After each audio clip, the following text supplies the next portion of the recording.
My name is Gonzalo Soriano. I'm based out of Mexico City, and I'm part of the investment team at AC Ventures.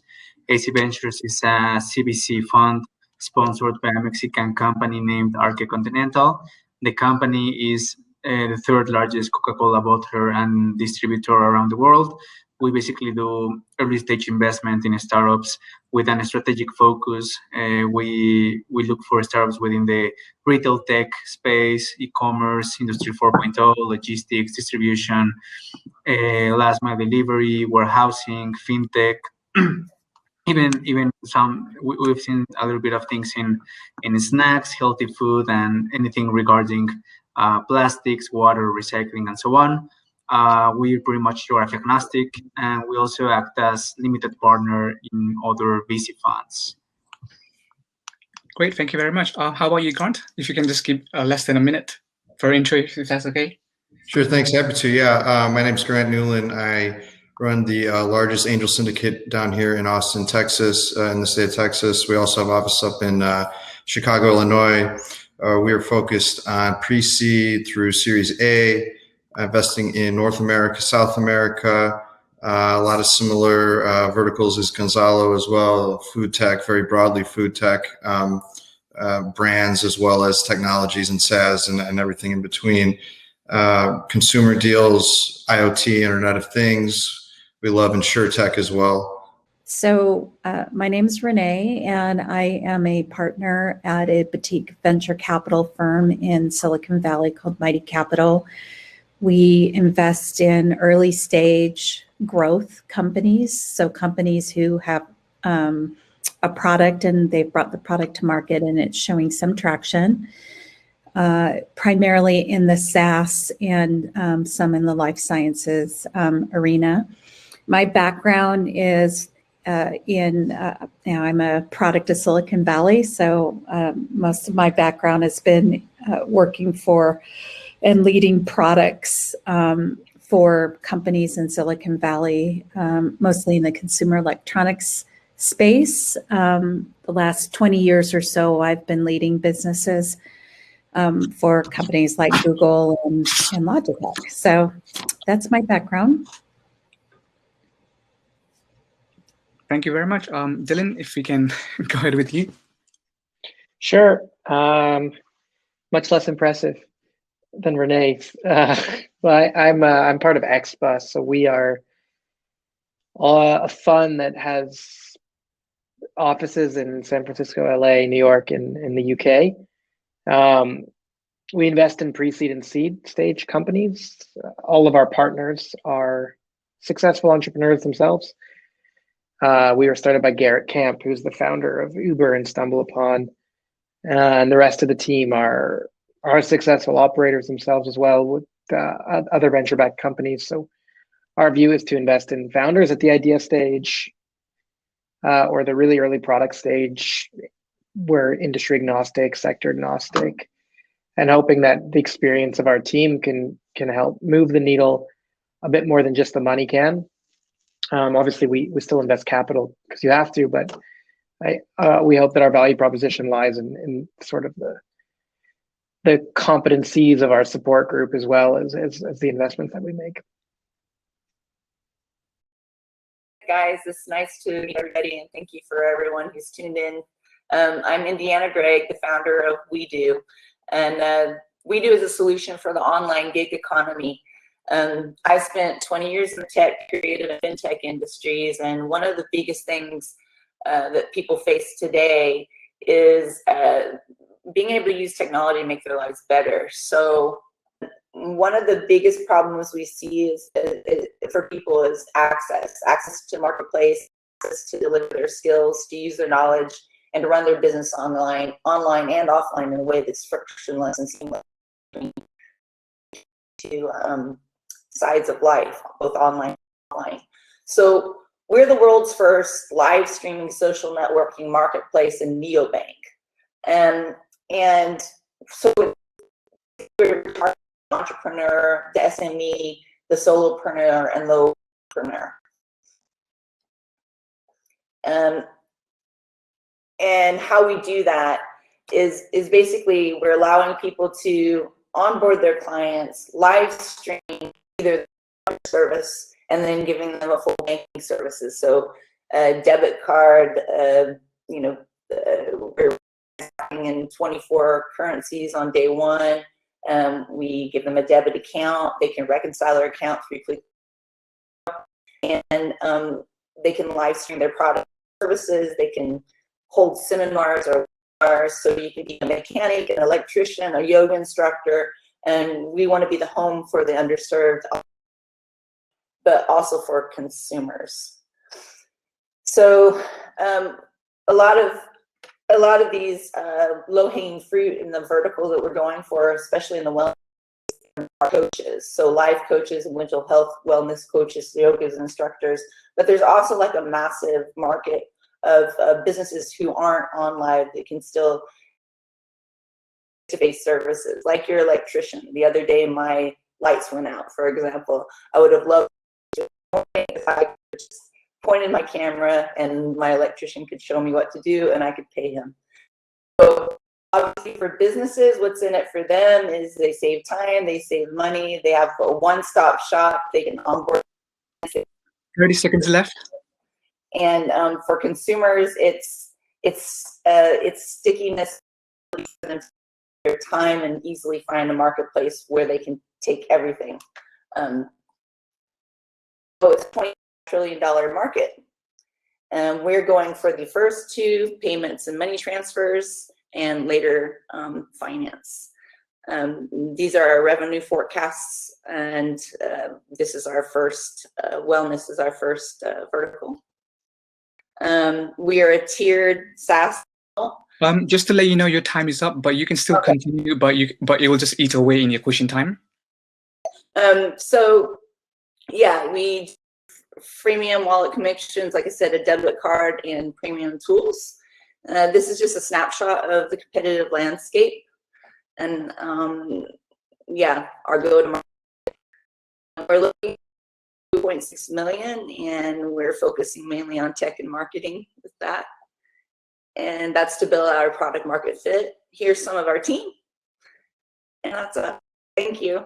Yeah, so thanks so much for the whole overview. Unfortunately, it was pretty few time, but I just have a question. So how are you acquiring the whole entrepreneurs and getting them to get on board on the platform?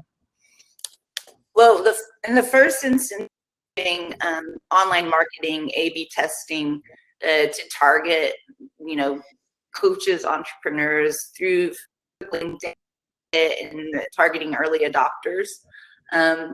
And we've got a pipeline that we've created of 400,000 coaches and life coaches, and that silo. So we'll be doing some direct marketing as well as A/B testing on social media. I want to deal with, well, we've got EMI coverage and FCA coverage in Europe and the UK, and we have a federal coverage in the 50 states for that service. So we'll be, yeah, operational on. Do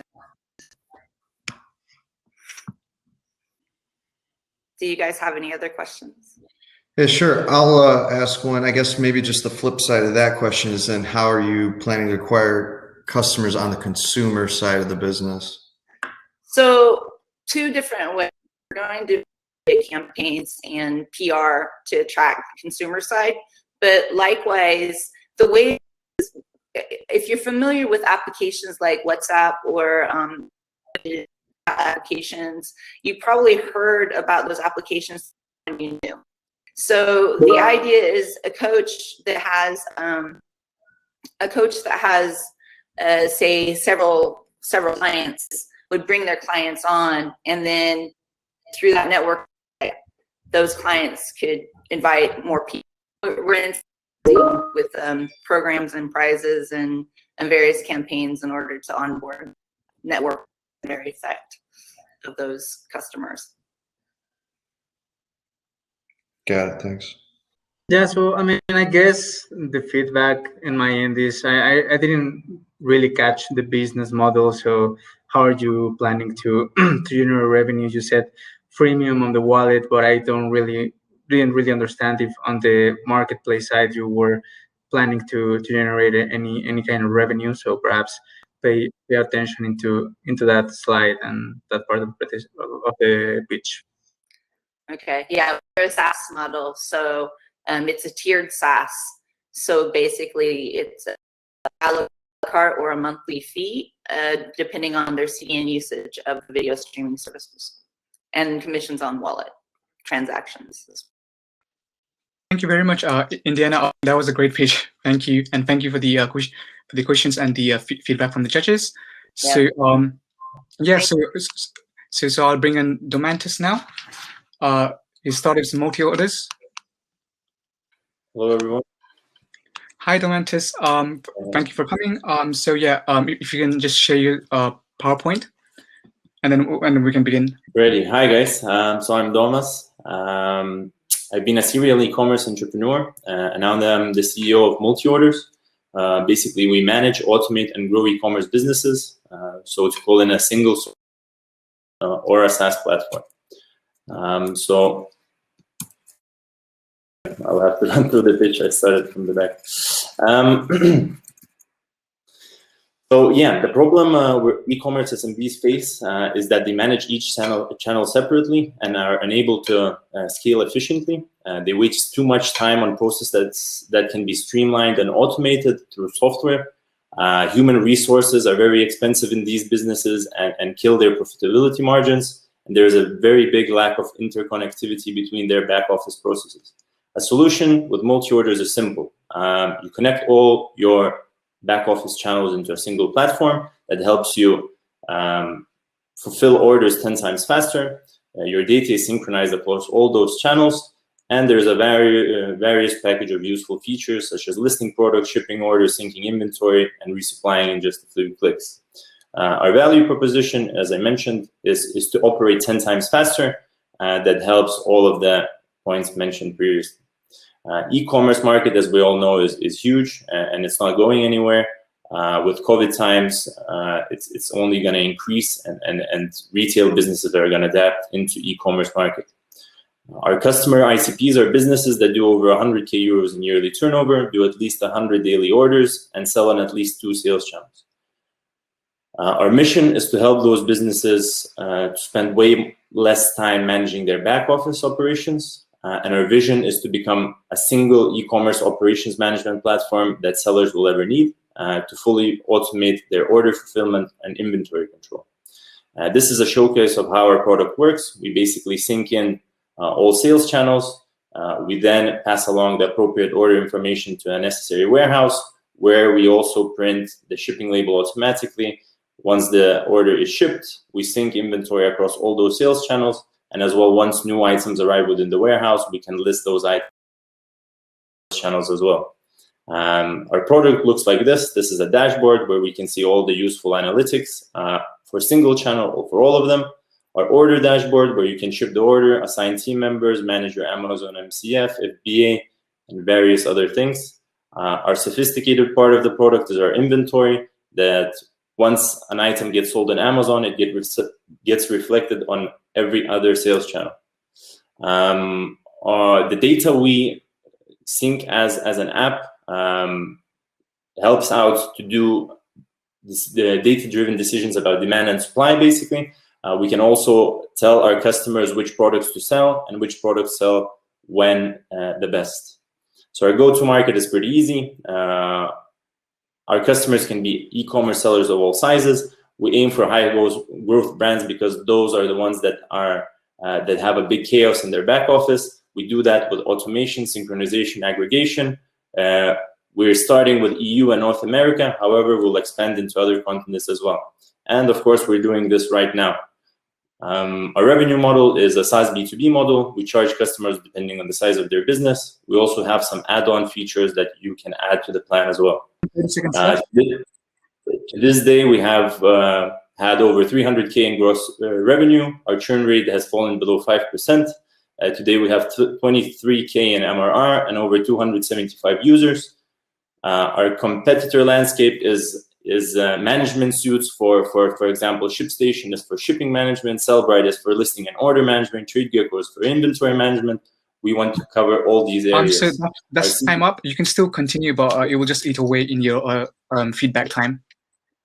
Our secret sauce is that we have one software instead of 3 ones. We're doing a complete, fully autonomous solution rather than just management suites. And we build by e-commerce sellers for e-commerce sellers. We have a clear exit opportunity. All of our competitors are purchased.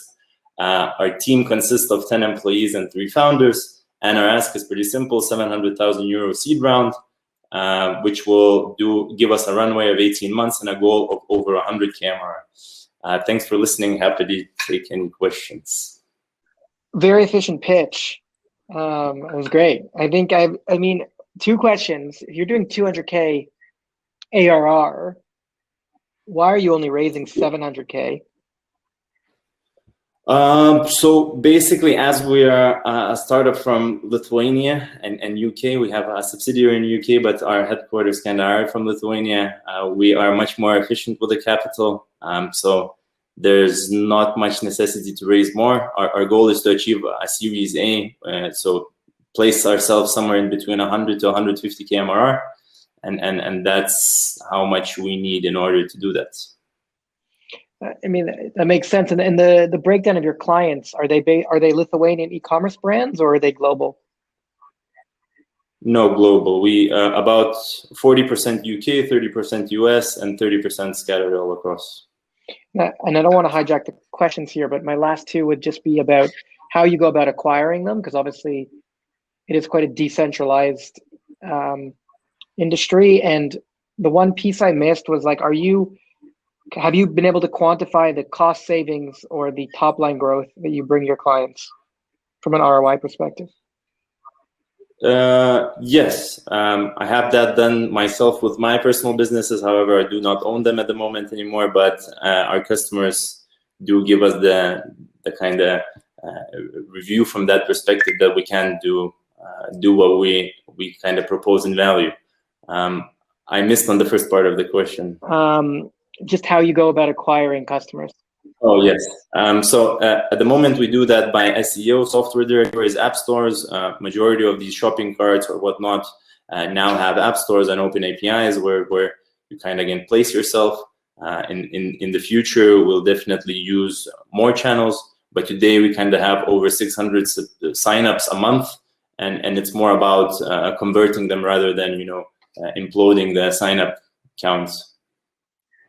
Yeah, no, my just where are you and your team are going to be the winners in this space? Yeah, so basically, no other software at the moment focuses on automation. We can kind of dissect the processes within the back office of any type of e-commerce business. Either it would be clothes, vapors, or anything like that. We have very big variety of those clients. So we kind of just chop down these processes and look at ways to basically do a complete automation rather than a management suite. So we'll win kind of how Teslas are built by robot arms today. So we'll do the same in terms of through a software for an e-commerce back office. In terms of your fundraising process so far, are you looking for a fund who can invest at this sort of 700K and lead a Series A, or you're just trying to get money in quickly to scale? Yeah, so basically we have 150K of commitments through Baltic funds, through one fund that we have on board already, which is Startup Wise Guys here in Baltics. We have another fund that committed to this round, so we're missing 550K for a seed round. Yes, of course, we're doing that ASAP, so we could kind of obtain the hires and the budgets for marketing that we need to just continue on the growth.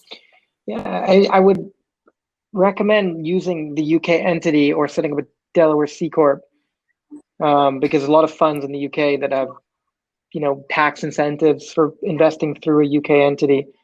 And if you want to email me offline, I can see if I can point you in a couple directions, because your metrics should make it quite easy to finish out that round. But I don't know what the venture ecosystem is like in Lithuania, so potentially. Yeah.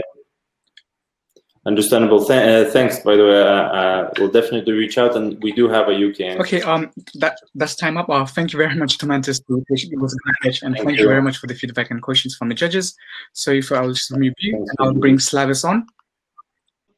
My name is Slavas Pelkavicius, and I'm live from Cornwall. It's almost midnight here. I feel quite energetic as well. So I'm the CEO and owner of Cell Education. So let's get straight to it. Who are we and what is OFFSCHOOL? OFFSCHOOL is the free language learning app, and it's a spin-off project of Cell Education. We can talk, forever on how learning language is important. Let's agree here. Learning a foreign language can be expensive, especially if you take a college course or pay for your private tutoring. So we asked ourselves, how can we make learning accessible to everyone? Let me present to you the OFFSCHOOL language learning app. Always free, always interactive, always live. The beauty of OFFSCHOOL is that students can study as long as they want with us. But if they require to purchase an accredited certificate, they will have to pay for it at a cost of £19. The monetization system as well includes an in-app and streaming advertising, international test shop, and the online merchandise shop. So after conducting competition analysis, we've realized that none of the largest providers of language learning apps are free, and neither of them are able to organize proper live lessons nor give tangible results to their clients. The OFFSCHOOL here can. And so let's ask ourselves, how can we? First of all, we have a network of 4,000 sales agents worldwide in more than 130 countries. Our potential reach at the moment is 1 billion 7 to 19-year-olds. And more importantly, we already gathered the academic content for 45 years, which can be used immediately. Our projected revenues are £29 million by 2023, with a net profit margin of 31%, a payback period of less than 3 years, an internal rate of return at 26%. OFFSCHOOL's pre-money valuation has been set to £5 million by Seedrs.com. We went through the due diligence process with Seedrs.com, which is overseen by the FCA, the Financial Conduct Authority, regulatory body in the United Kingdom. Our targeted fund size is £5.1 million. And with the first pre-seed round target of 545K. We already got funded 251K on Seedrs.com just last week. And of course, the success of this project is hardly possible without the team. And me, as the head of the project with 20 years experience, including successful exits, Laurent Potier, head of the agency in Belgium, will be developing our sales network. Meanwhile, Christopher Ritalek, Cambridge University alumnus, can be a better suit for an academic development. And our lead investor, Domo Jirika, the shareholder of Akemos Group. The best example of our network strength is the advisory board, which consists of professionals from all over the world. And that's actually the pitch. We strongly believe we are transforming learning by making quality education accessible to millions. And we invite you to join us on this journey. So now I'm able to answer all the questions. Can you walk me through who you guys I'm sell trying now to? All right. So we do have, so the sales are going to be organized B2B. Just one second, I'm going to stop sharing the screen. So the sales are, we have the symbiosis of sales. So it's a B2C plus B2B. The B2B, we have 4,000 sales managers across the globe. We're going to be selling directly to students at schools. As an example, for example, we have a representative in Brazil who has agreed to participate in the project. They have 130 offices with more than 500 employees who are actually going to reach every single, not every, but most of the schools in Brazil. So we are selling directly to the 7 to 19-year-olds. I thought Renee had a question. She turned her camera on. Also, tell all the judges to have the camera on if that's okay. And Renee, you can also continue to keep your camera on as well. Thank you. On the supply side of content, I mean, my last company invested in, Paralego, which is like the digitization of textbooks. So how does it work in terms of the content? Are you guys creating the content? Are you onboarding other content suppliers? Because you're selling to people who want to learn. But because I've already told during my presentation, we already gathered the content for 45 years. We have bought the UK-based educational company, which has been established in 1976. And we have the content accredited by the UK ABLS governing body, and we have the content for 45 years. What we're doing now, we're integrating the content into the live sessions. So we are making scripts, actually the on-screen scripts at the moment. Do you have your revenue model? If you're selling directly to kids and the price is free, right? And how are you making money off of sales? So yeah, we divide our customers as the customers and clients. Our customers are students, our kids, and the clients are the ones who are paying. Actually, it's their parents. So it depends on they're going to be different strategies when it comes to sales per country. We have the localization system per country when it comes to sales of the certificates. Some of the countries require certificates into getting into the universities. Some of the countries are going to be buying it because of the supporting of the program. So let's say some of the European countries, after the research which we've organized back in 2020, it says that they would support the project, which would allow the others to use free sessions. So it would be a dual marketing campaign depending on their on the market we are selling the certificates. Have any data on the churn of each on the customers, and also how did you, incentivize them to just finish the courses, and if you have any kind of conversion ratio on how many of the students who start the whole course end up to the monetization part? Or all the calculations are made on our current reach. So whenever we're talking that we have the current reach of 1 billion, that means that we actually have the 1 billion reach of 7 to 19-year-olds. It's through our partners directly, and all the calculations are made based on the reach, then sold of their sales of 3% on the reach for the free usage, and after it 3% of the sales on their on the course participants. So generally speaking, we will be selling 3% of certificates to the course participants. If you need more information, it's available in our financial statements and financial plan. Congrats on the Seeders round. I presume that means you're UK-based. So I mean, there's a bunch of edtech funds that could top it off in the UK. If you wanted, if you need any of that, feel free to just ping me afterwards. And I don't know how much allocation is left for an institutional, but or if you closed out on Seeders.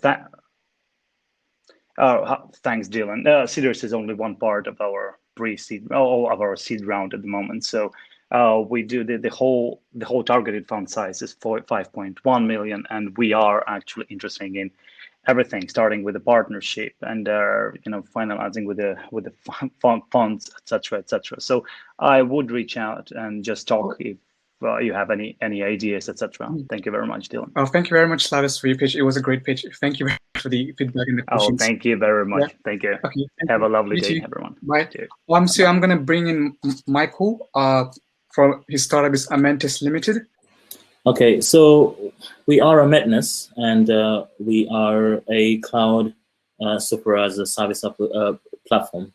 So what we do is we basically offer a cloud agnostic platform to create databases for software application developers. And the problem that we are solving is the difficulty in managing costs across cloud providers. So a lot of the trend basically for most organizations is to be multi-cloud. Now, what Amantys offers is a platform that that seamlessly allows developers to provision resources across multiple clouds in a cloud agnostic manner. So the advantage to that is to manage costs seamlessly in a uniform manner across multiple clouds. So we Amantys has been running for about 6 months now, 7 months actually, since launch in July last year. And we have accumulated about 2,300 users at this point in time. So what we're looking to do is to try to scale a little bit further. There is a clear uptake of the service or appetite for the service. And the reason for this is to try and get basically a bit of funding so we can scale our operations. So what's on screen now is the market size that we are targeting. So the global market size is quite a large one, as indicated by Gartner, but it's in the billions. So in terms of the market size, and it's expected to grow into a couple of billions over the next few years. What we're targeting is the database as a service market, which by the 2025 is going to grow, is likely going to grow according to research to about 26 billion. So our current reach is basically for cloud agnostic software developers who are targeting writing software that sits across Azure, AWS, and Google Cloud. So our go-to-market, at this point in time, we have targeted the UK and India, but we're looking to package our offering to both freelancers and small startups, but we also have an offering for larger organizations. So we are trying to build that up into a well-managed, well-thoughtful approach to scale out in terms of what in terms of how we approach or how we sell our offering. So the current monetization strategy is we offer a freemium model for some of our services, but other services are premium. So which is pretty much what other cloud providers do. But what we do also is we offer a shared service as well. So and that's basically targeting customers that are really tight in the budget. 30 seconds left. Yeah, sure. So what we currently see over the next 5 years, we basically the first strategy right now is to monetize, and then target the enterprise and open up a partner program, and then scale out to vertical services such as retail, telecoms, and medical. So our main competitors are Ivan, a single store, and Heroku, who we are in touch with. And this is the current team. So at this point in time, it really is myself and a bunch of a few freelancers that I have hired off of Upwork. So one of the strategy right now is time up. You can still continue, but it will just need to wait in your questions time. Yeah. But part of this drive is to find a co-founder. So I've got a few advisors, but I am on the search for a co-founder and also to add on to the advisory board. So yeah, that's me. I can take any questions at this point in time. Just some feedback, suggestions. There's some really great programs for finding co-founders now. One, On Deck, is very big in the US, which charges you a cash fee. And then a couple others like Entrepreneur First and Antler, which will take a piece of equity but provide you a little bit of investment, and a matchmaking program where they'll bring in other folks who are maybe don't have ideas but have certain competencies, and the hope over the course of a couple of months you match up with the co-founder, if that was a priority area for you. It is, and I really would appreciate any contacts or any info that you can send across. I don't know if I can type links in here, but if you message me afterwards, those are just two big ones, but I'm sure the rest of the group know others as well. I think we're connected, Dylan, on LinkedIn, so I'll ping you. Awesome. Yeah. Hi there, Michael. This is Renee. Hi. How are you? Fine, thanks. Thank you for your story. So 2,300 developers is some pretty good traction. Can you tell me a little bit about any learnings on those developers? Are there any particular use cases that seem to be your sweet spot? Yeah, that's a good question. So, well, strangely, the initial drive. So, as I say, we're based in the UK, but most of the developers that we have noticed are startup, basically customers at the very infancy of their journey into developing software. So many of them are tight on the budget, okay? But then they want to use modern technologies. So currently we are offering 2 database services, but they're requesting for more services. So we offer Postgres and MySQL, but they're requesting for a lot more services, which at this point in time is difficult because the building a platform like this is quite involving, and the team is small. What I can afford to pay for now, but they are requesting for a lot more services, and the learnings really is that there is the appetite. The appetite is really there. Now, I've spoken to some of my previous customers that I've worked with in the corporate aspect as well, and they have specific requirements. One that is really sticking out is the fact that some customers are actually still very worried about going into the cloud. Okay, they don't want to expose their data in the cloud. So what we're also thinking as part of this platform is to package it in such a way that we can actually deliver it on premise rather than just in the cloud as well. So that is something that we have learned recently. That's great. Thank you. A follow-up question is around of the 2,300 users, are any of them premium users, or what's that mix? So currently we have we only have about 5 premium users, okay, and partly because we really started to go all out billing in end of January. So we built the platform as it was sort of an iterative process. So we added very basic services that really we didn't charge for. So it was really free until end of last year. And then we started to really go out billing. So at this point in time, we are offering, we are starting to really, at this beginning of this month was our second billing cycle. So monetization is the key aspect right now, because I think we now have a platform that is fairly solid. We can easily add on more services like Redis or other graph databases. You know, we can easily add them on, but we're still at the very infancy, if you like. Yeah. Okay, great. Thank you. You're welcome. I would like to bring in Frank now. So he started with SoNeighborly. Just wanted to quickly go over the thing. So when a startup is pitching, please do turn off your camera and your audio off. If that's okay. Thank you very much.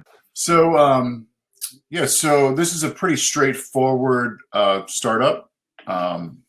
What we are is a directory, essentially for neighborhoods to kind of self-manage a referral list. And I changed kind of the screen here. You still seeing full screen? Okay, so yeah, so this was essentially a concept that was born out of my frustration with not being able to find objective, organic directories to hire a business or to hire a independent service provider. So that, you know, for home services and home repair services, like an Angie's List or a Home Advisor. So it was born out of the idea that I couldn't go to a list that wasn't just a bunch of advertisements. And then it was coupled with, I couldn't go really to a platform to find an individual that provided services. And the reason for that is because the independents really just can't afford to purchase or bid for those particular placements online. So the home services industry itself is about conservatively 400 billion. And there's about 90% of the space is actually done offline. So the 10% is, you know, the market is split amongst some of the larger players like Home Advisor, Angie's List, Thumbtack, Yelp, Google. There's quite a few players, but it's really interesting that only 10% of it is actually of the business is conducted online. So why is that? So like I mentioned before, a lot of the independents don't want to go online because they're essentially going to be paying for advertisements that aren't going to be found on the first page, or they just simply don't need to. or that they're being, shoved into a platform where, maybe it's a bidding process and the lowest price wins. So great for the consumer. It's okay for the consumer, but not so great for the provider. So the problem, the homeowners, we or you or us want to find trustworthy home professionals. Whether it be for simple maintenance, like a plumber, or maybe we need to build a fence, or maybe something a little bit larger, like you want to do a renovation on a bathroom. We want to find and hire trustworthy people, but we don't know where to go. And on the pro side of this issue is, unless you're one of the top 5, say, plumbing companies in a metroplex, you're not going to be able to get, first page placement on pretty much any of the platforms. So, and then to make it even worse, if you're an independent, you really can't even add your business location on Google or Google Maps. Google Maps is great for retail presence, brick and mortar. 30 seconds left. Oh, wow. Okay, so the solution is we essentially take it out of the third party's hands and we give it to the people. That's what we do. We essentially we host lists for neighborhoods. A neighborhood can come on our platform and they can start their own referral list. They invite their neighbors, they come on, and a small percentage of them, albeit, but they contribute referrals to the list. So the 30 seconds is up, but you can still continue, but it will just eat away in your question time. Okay, was that supposed to be 4 minutes? Yeah. Okay. Okay, my fault. So that's what we do. We allow the neighborhoods themselves to start their own list, mini Angie's list, kind of idea. So currently we launched this iteration in January of this year. I've got about 30 neighborhoods on the platform. It's live, SoNeighborly.com. And the neighbor is spelled in the American kind of spelling as opposed to like a UK spelling with a U. We've got 2,500 subscribers currently. Goes up every day. It's probably around 3,000 now. We have done this on a Squarespace website using Google Sheets. This is like basic MVP, and people are loving our content. And that's what it's all about. It's all about this comprehensive list of really amazing independent service providers that have no overhead, that already are trusted in your neighborhood in one place. And we provide transparency on who the neighbor is, where the neighbor lives in relation to you, to make you even feel better about doing it. So I'm raising $500,000 now. And that essentially is going to help us grow. I need help in multiple areas. My network is very lean, especially at COVID times. I need some product help, a little bit of engineering oversight, but not really. This is not a very technical play, obviously. And then folks around the country to basically help jumpstart list. So you can go the organic route and grow at X rate, or we can ramp it up and hire folks to bring on new neighborhoods immediately.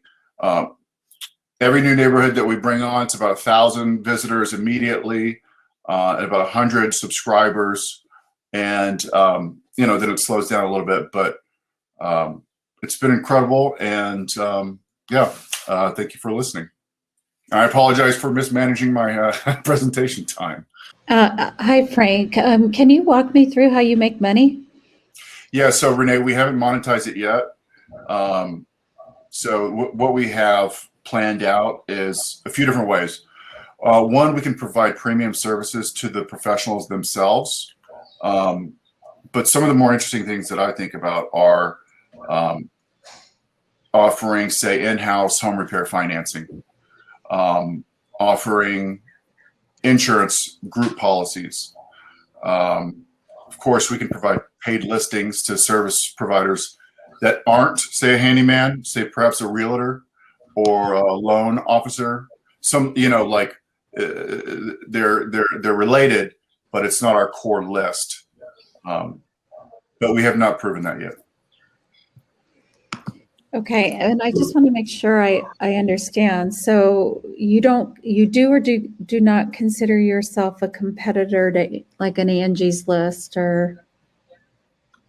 I definitely do consider us a competitor to Angie's List. Yeah, Angie's List, Thumbtack, Home Advisor, Houzz, Yelp, Google, AdWords, Google Guaranteed. Craigslist probably not so much, but yeah, there's quite a few out there. They all just don't do a very good job of serving the service professional's interest or the researchers' interests. They're feeding them advertisements, right?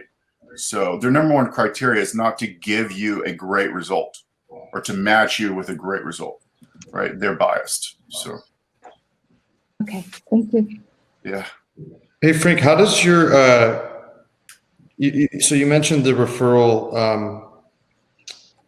the way you acquire your customers through the referral basis. What's the split right now between the referral new business versus, that new method you talked about where you'd go put some money and how does your CAC, how does your customer acquisition cost look or change when you go that new method?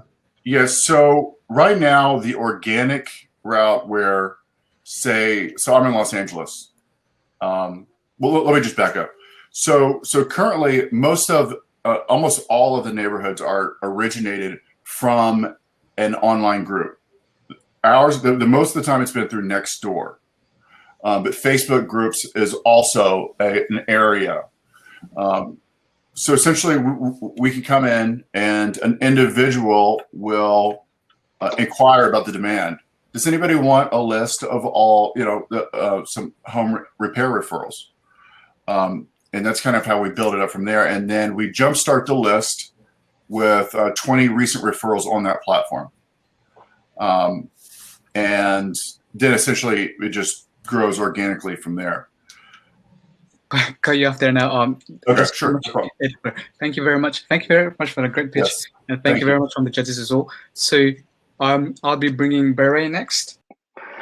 So hello, everyone. My name is Beray, and I'm the founder of the Qubitro. Our mission is to deploy next trillion devices with millions of applications and billions of hardware combinations. And while going through there, developer productivity needs to go up as systems complexity rises.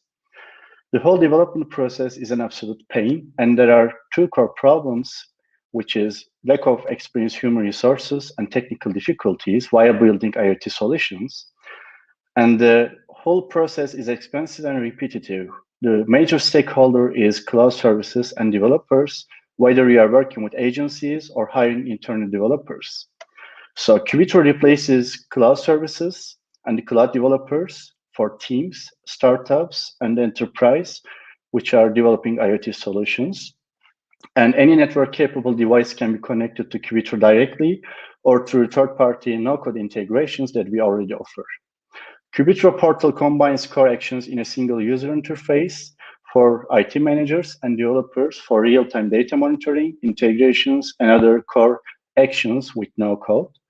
And Qubitro APIs provide flexibility for custom applications, websites, and analytics solutions, especially for startups who are building their own solutions without dealing with servers, databases, and writing code. So our major competitors are going to be Microsoft and Amazon, but they provide infrastructure as a service while we provide experience as a service. And of course, there are other solution providers 4 to 5 years old, specifically focused on the Europe and other countries for specific verticals.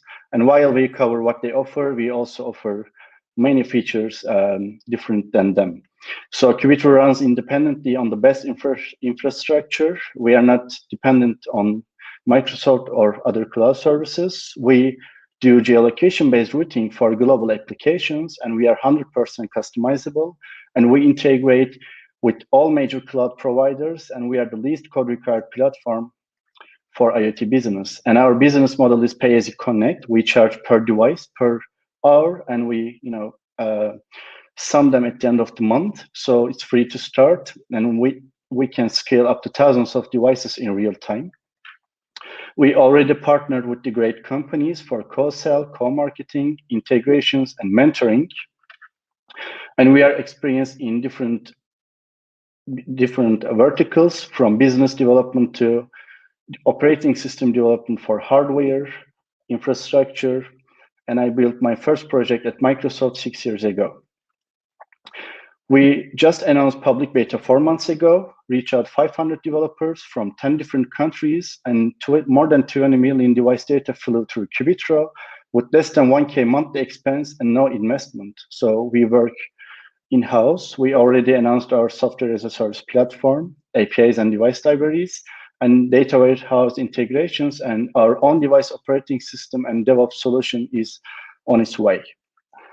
So Segment proved that managed infrastructure and integrations wins for customer data, and Zapier proved that automations always win. And Qubitro will be proving that managed services and integrations will be winner for the device data and the device data automation. So we are looking for our first investment as well as the great partnership. So we would be happy to talk to you. Yeah, we would be happy to talk anytime you want for any question. Thank you for listening. I have a question. We're invested in Metabase, if you're familiar with them. They're a DevOps platform as well. I'm just trying to understand who are your paying customers right now? Because some of those partners. We have individual developers. We call them makers. And we started working with startups from different verticals. And we have companies on our list to work with us who are integrators. So just like Amazon and Microsoft, they will be working with us as a cloud solution provider. And we target them. So can you share a little bit as to Sure. how many paying customers you have and what that looks like? If you don't want to share publicly, I understand. No problem. We just announced last month our payment. We reached out a small amount of monthly subscription, which is around $200 US, but we have a deal on the table for custom enterprise subscriptions. So I am not able to share them, but so we are looking for the expand. That's why we are looking for the investment as of today.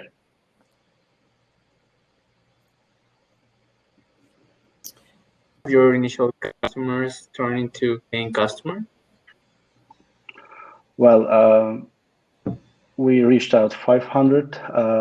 There are more than 20, but we didn't do any marketing or, we didn't invest for revenue.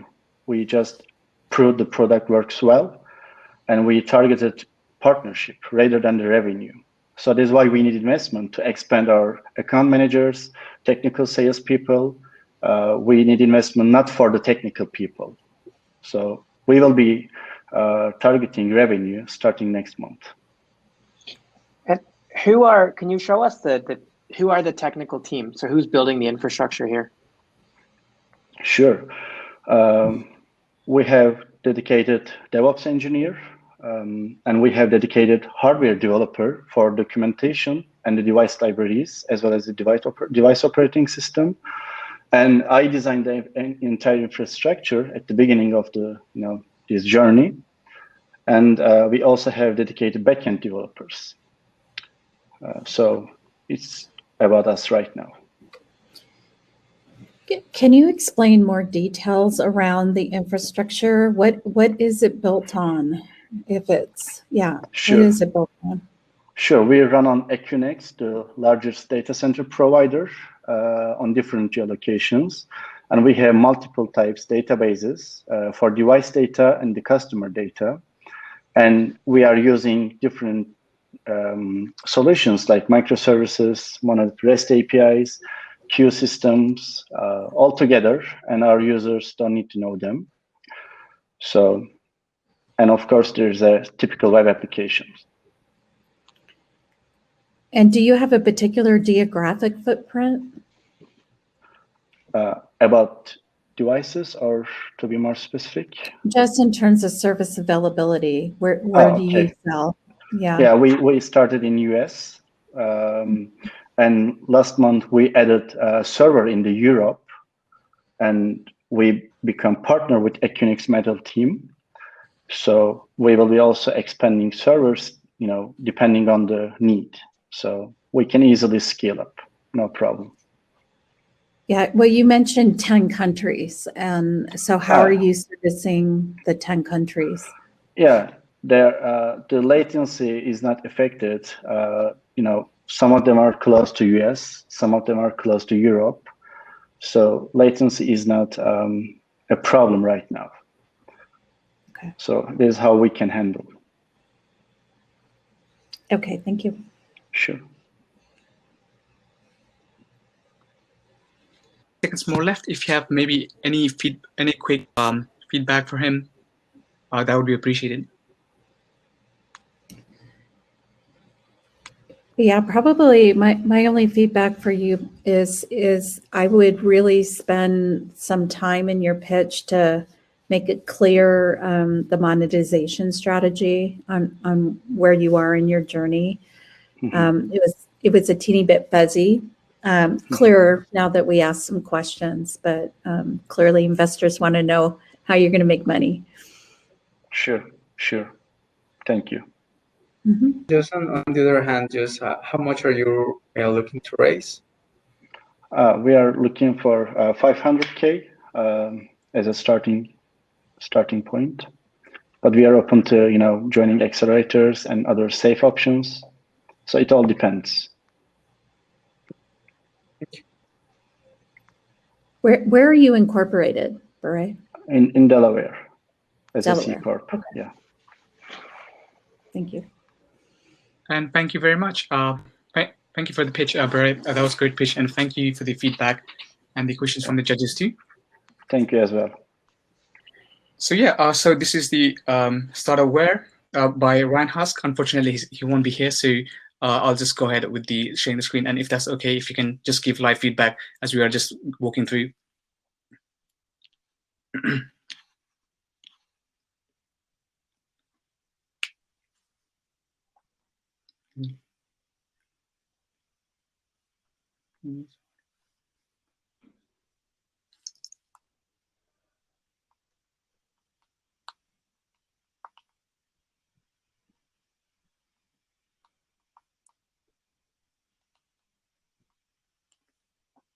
Did you just want me to go through all the slides and then feedback, or did you want it to walk through as we walk through the slides? It's a little bit hard to do this. No, I definitely agree. We need a little more context. So, I'm happy to give feedback as we go, but so far I don't have any feedback. Okay, no worries. I suppose I'll just walk through like a bit slowly. I'm sorry. I'm sorry. This is a bit awkward, but it's just unfortunately, yeah, he's not here, and plus this will be recorded, so maybe he could get this recording after. Fantastic. So yeah, I'll just go ahead with slowly.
This is the vision slide.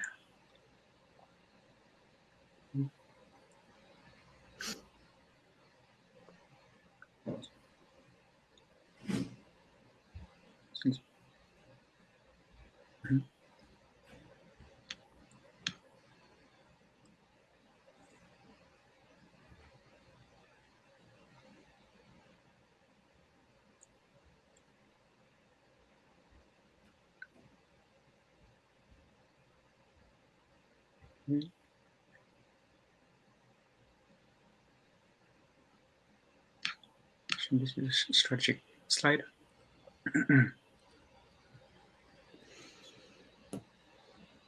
I think this is the one that's most important and hard to, this one, the next slide, hard to determine without the founders, because oh yeah, of course, yeah. So much of this of a consumer app and a community building comes in what their strategy is going to be. Yep. And the sorry, I interrupted you.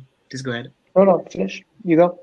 No, I was just gonna say, yeah, I definitely agree with you. Unfortunately, just the founder we were not able to get in touch with him. So this might be just one of the solution, rather than just nothing, I guess. Yeah, I think if you want to send him some feedback questions, what I would have is ask him what they're thinking around building their own platform versus creating communities within existing platforms, like within Discord or within Reddit or within Clubhouse. It's genuine curiosity as to whether or not they need to have their own independent platform, or if it's more about building communities within other platforms. Okay. Like where it would just be my main question. Okay, thank you very much. Yeah, and then my feedback, this is Renee, is how do you monetize? How do you monetize? And so far, it's not clear on the traction they have at this point. Oh, here we go. Oh no, this projection. So do they have, is the product launched?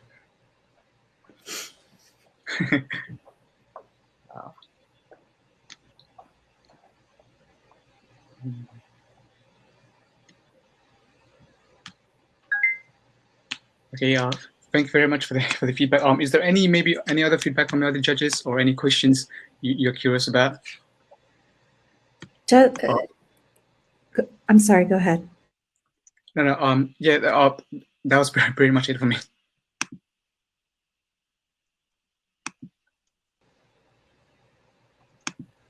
Or any other questions you would have asked, maybe just even though just looking through that pitch deck. Yeah. I mean, what's not clear is how is their content unique? What their platform strategy is, where they are in the journey isn't super clear, and then how they make money isn't super clear. The problem statement is very clear. The opportunity is very clear. So it's just kind of that next phase of questions that need to be cleared up for me. Thank you very much. I know this was a bit awkward just to scroll down the pitch deck without the founder having here, but really appreciate your feedback. Thank you very much, Renee. So we finally managed to get in contact with one of the startups. So he'll just be coming in shortly. His name is Sihan, and his startup is XCINEX. Thank you all for being here and for taking the time to learn more about our product. My name is Jihan Fuat Atkin, founder and CEO of XCINEX, and we've built Venue as a platform to stream premium ticketed experiences. So there's been a ton of innovation in obviously music and in television streaming entertainment, but there's been zero innovation in ticketed content. We still have to go to a physical brick and mortar venue to watch premium ticketed experiences, whether it's concerts, sports, comedy, movies that are playing only in theaters. So we created Venue. Our solution is three-part. It's an app. It works on all Android-based systems right now. For people that don't have a camera embedded in their TVs, we have the Venue Lite USB camera. And for those that don't have a Android TV that have any other kind of TV, we have the Venue X Media Player. So what we've done is, oh, sorry, I went too far. There we go. So here you can see a use case where the device sits on top of the TV. It's able to scan the viewing area and uses computer vision and AI to detect the number of viewers that are watching the content. Total addressable market is $80+ billion, both with theatrical, concerts, and sports. But we have tremendous room for growth with the other opportunities this product and technology brings. There's a huge unserved market, everyone from rural America to disabled Americans to immigrants that are living here. There's a huge disconnected market that we can tap into. We did a great validation phase. Our product, our beta product, sold off the shelves on Indiegogo. We hit our goal within the first 4 hours. We'll be distributing those pilot units in the US here in the spring. We have patented IP in multiple markets. And our audience engagement on our system is like never before. We're really proud of this. We're one of the only companies that can actually tell exactly the demographic information of the audience and tell both content providers and advertisers who their real audience in front of that TV is. Here's a quick look at our consumer security. So we know that security is a big issue and privacy is as well. The camera's only on when the halo light is active. When the halo light is off, the camera's off. And there's also a small plastic cover, the privacy cover, that clips on magnetically. So for those people that are extra sensitive. And next gen advertising. So with, like I was saying earlier, with our technology, we can actually detect who the audience is and demographic information. And using the second screen Venue mobile app, you can actually do a lot of cool things like shoppable ads, trivia games, watch parties, and other cool things that we can roll out. So how do we make money? We sell tickets per person watching content. We take a small piece of the ticket. Our ad inventory, our analytics, our streaming media players, we make money off of all those. And API calls, which is really cool. Third-party companies can call our API and see who's watching their content that's on our Venue X system. We have two modes to go into market. One is licensing our tech to devices that already have optics built in, like Facebook Portal TV, like the Amazon Fire Cube partnered with Logitech, as well as rolling out our Venue X and Venue Lite devices ourselves to get a bigger footprint. We are raising on WeFunder right now. Our Reg CF is active, so please check it out. You can get to it by going to our website, XCINEX.com. We have a very cool advisory board. Mina was recently played Aladdin in Disney's Aladdin with Will Smith. Stuart Jacob, Craig Cahill, and Ravi have all been in the industry for a long time, both on the broadcasting and the consumer electronics. Ravi's been building consumer electronics for a long time. He's an iconic designer. And then here's our leadership. Sorry, just to let you know that's time's up, but you can still continue, but it will just eat away in your question time. Okay, no, I think I'm good. I think this is the leadership team. My co-founder is Don Tannenbaum, 40+ years of in Hollywood, recently with Warner Brothers as their SVP of theatrical distribution and new technology. And then, as you can see, we have a pretty stacked leadership team. I don't want to take too much more of anyone's time, so I really appreciate everyone's time. I have to ask the obvious question. Yeah. COVID, live events, movie theaters, a lot of it is obviously like changing indefinitely. So what is the view on, I mean, this sounds like a pitch that I would have loved a year and a half ago. So I just want to understand like what the post-COVID positioning is. Well, yeah, I mean, we are still an extension of the theatrical window, of the live events window. Post-COVID, we just saw, Godzilla and King Kong do 125 million in international markets. Theaters are not going away. Yes, there are streaming services now, and some of the major studios are streaming on their own platforms. But they just announced that Warner Brothers and one of the big theater chains, just announced an exclusive 45-day window in theaters only, starting in 2022. So we know that, and also for live events, artists only make money on tours. They don't make money on streaming. So we have the ability and the patented technology to expand that ticketed audience. Could you provide the ticketing technology for the concerts in Roblox and the concerts in Fortnite? Absolutely. Absolutely. And that's part of our strategy. Love the concept. I'm just trying to. I have a question around the technology. So my first question is, around the unit economics. How much does it cost, and what do you charge for it, and who pays for it? Sure. Yeah. Our Venue X media player, the flagship that has all this third-party apps and our app and everything on it, that's going to be retailed $99.99. Our cost is par $60. And we are not looking to make margins on the device because we make revenue on the ticket sales and all the other pieces that are involved. So we also have the light version, which is retailed under $30. Cost is a fraction of that. So and you're looking at giving those away with every 2 tickets sold onto a piece of content. Okay, and how do you distribute those cameras? Where do they buy them? So we're using Amazon fulfillment. Not only can we do it through our own website and our own Amazon store, but we're also going to be talking with the big box retailers, Costco, Best Buy, Target, to be able to go both online and potentially not so much in favor of on the shelf, but potentially on the shelves at Walmart, just because they're pretty big in the rural markets. And we've already been engaged with most of those companies that I just named. Okay, and it seems to me that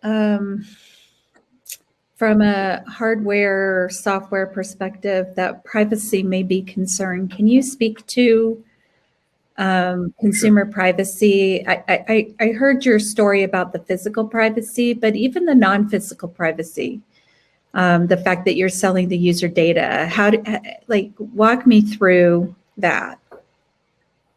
Sure. So everything is opt-in, obviously, with the new laws and with the changes in privacy laws. We have to allow consumers we have to give very clear explanation of what we are collecting as data and selling and not selling. And they have to opt into certain things. Clearly, when they're on our app, they're opting into being detected because we're selling tickets per person. That's the whole point. But then for third parties, it's something that the third party company, let's say Netflix on our Venue X device, wants to call our API and get demographic information. They need to display that and get an opt-in approval from the viewer, or through their user agreements. Otherwise, we won't allow it. We make sure that the consumer is totally aware and opted in to share that data. And we believe that a lot of consumers do. About 90% of our pilot users have opted in without even us asking and explaining too much of the information. So it's been exciting. Another cool thing is the entire system is encrypted end-to-end, military grade. We're not saving images. We're not sharing images with anybody. The images that are the one image that's taken every couple seconds, it's analyzed and immediately purged from the system. We're not doing facial recognition. We're doing detection. So we're not actually saying, oh, this is John's face attached to this profile. This is, John, this is Chris.